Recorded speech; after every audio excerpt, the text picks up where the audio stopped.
A Revolução Industrial foi uma época triste para muita gente. Empresários malvadões explorando homens, mulheres e até crianças que trabalhavam jornadas de 16 horas por dia em suas fábricas. As condições de trabalho eram terríveis e os salários eram uma miséria. O que muita gente deixa de se perguntar é: por que as crianças e os pais delas aceitavam essas condições, uma vez que eles não eram obrigados a isso? A resposta é óbvia. As condições alternativas que eles tinham era ficar no campo, trabalhando para os nobres ingleses em condições ainda piores. Eles optavam livremente por trabalhar em fábrica, até crianças, até 16 horas por dia, porque isso era melhor que a alternativa que eles tinham então. E era tão melhor que não deixou dúvidas. Milhares migraram da miséria do campo para a miséria um pouco menor das cidades. E o nosso mundo mudou completamente desde então.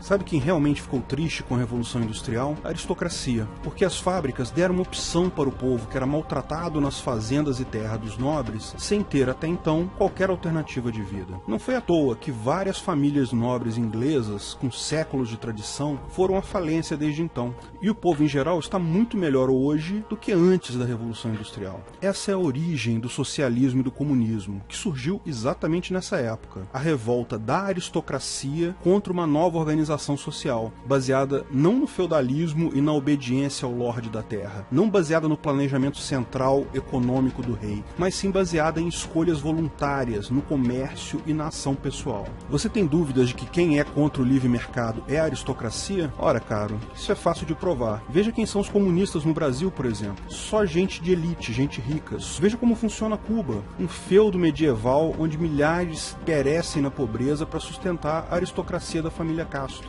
Não se iludam, a guerra sempre foi povo versus governo. A diferença é que o governo no passado eram os reis e a aristocracia. Hoje, quem defende o governo são os comunistas e socialistas em geral. O livre mercado é a melhor arma que o povo tem contra seu governo. Seja esse governo um grupo de monarcas sadistas, seja esse governo composto de comunistas e socialistas perversos.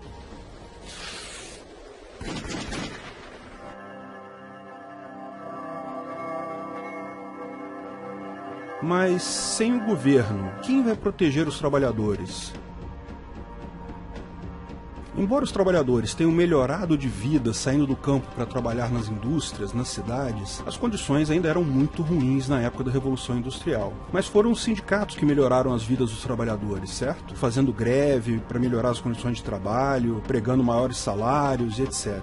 Bom, não foi bem assim não. Houve luta de sindicatos, é inegável, revolta de trabalhadores e greves, mas é preciso separar duas coisas. Primeiro, deixar claro que o anarcocapitalismo reconhece o direito de associação voluntária. Os primeiros sindicatos, frutos da livre associação entre trabalhadores, são legítimos e podem acontecer livremente no Ancapistão também. Esses sindicatos, porém, não têm qualquer semelhança com os sindicatos brasileiros atuais, que não são associações livres. São meros departamentos estatais que você é obrigado a contribuir compulsoriamente com o imposto sindical, exatamente como o resto do governo. Não tem qualquer objetivo que não seja o próprio enriquecimento dos seus líderes e a exploração do povo em geral. Esse tipo de associação compulsória não tem lugar em uma sociedade livre de coação. E o segundo ponto, apesar de todas as lutas, greves e protestos, sindicatos e governos não conseguiram absolutamente nada em melhoria para os trabalhadores. Quem realmente resolveu o problema foi o próprio livre mercado. Quando Henry Ford teve a ideia, revolucionária na época, de vender os próprios carros para os seus próprios empregados, essa ideia básica limitou a jornada do trabalho, para permitir que os seus empregados tivessem tempo para consumir. Após esse ato dele, vários outros empresários o seguiram e só então governos passaram a encampar a ideia de definir leis sobre jornada de trabalho. Mais uma vez, vontade de ganhar dinheiro levou à solução dos problemas que décadas de governo não conseguiram resolver. O governo, depois que percebeu a boa ideia, tenta encampá-la. O mesmo fazem os sindicatos, que até hoje se dizem responsáveis pela solução do problema. Caso mais contraditório ainda são os comunistas e socialistas dizendo que o modelo deles é que resolveu as más condições de trabalho. Olha, as jornadas de trabalho na União Soviética eram muito mais brutais e extensas que no mundo ocidental. Morte de trabalhadores era algo comum. Aqui no Brasil tem uma outra esquizofrenia bipolar social semelhante a isso, com trabalhadores que gostam da CLT. Como assim? A CLT foi criada na onda do fascismo de Mussolini, copiando a ideia da Carta del Lavoro do Mussolini. Getúlio Vargas era abertamente simpático ao movimento nazista e só não aderiu ao eixo, a Alemanha, na Segunda Guerra, porque levou um pito do presidente americano, do Franklin Roosevelt. Tudo no Estado, nada fora do Estado, nada contra o Estado. Foi a famosa frase síntese do Mussolini para descrever o fascismo. Essa ideia de que o governo protege o seu povo de empresários malvadões é, na realidade, a aristocracia buscando manter o seu poder sobre o povo, contra a força que destrói tal poder, que é capaz de liberar o povo, que é o livre mercado.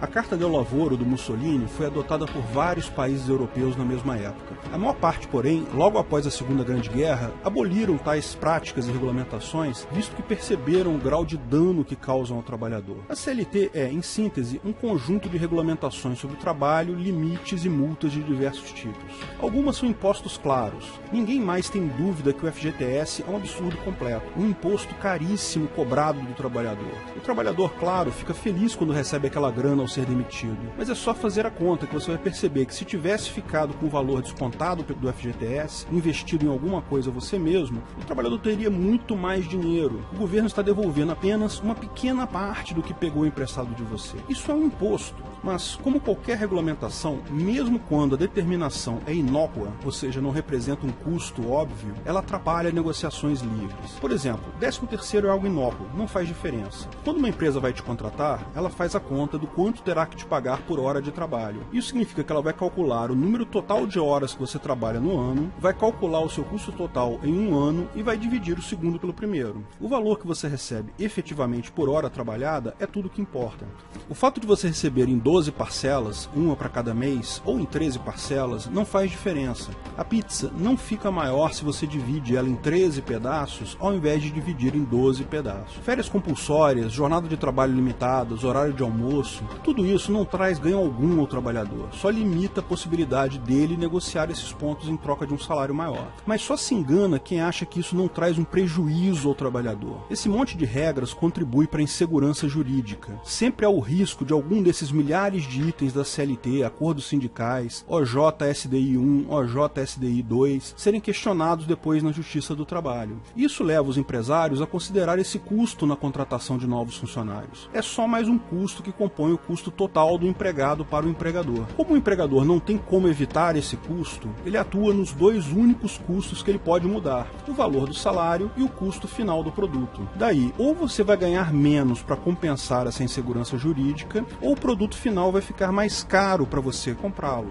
E como todas as empresas enfrentam esse problema, todos os produtos no Brasil acabam absurdamente caros e todos os salários absurdamente baixos. A única entidade que ganha com o CLT é o governo, é a aristocracia brasileira. Ganha os impostos inclusos na CLT, como o FGTS, os funcionários públicos ganham justificativas para aumentos dos seus rendimentos, porque, ao contrário dos empresários, o governo não precisa fazer conta para pagar benefícios para pessoas, basta ter uma justificativa. Empresários e empregados perdem com a CLT, mas toda a regulamentação imposta tende a prejudicar mais a parte mais fraca.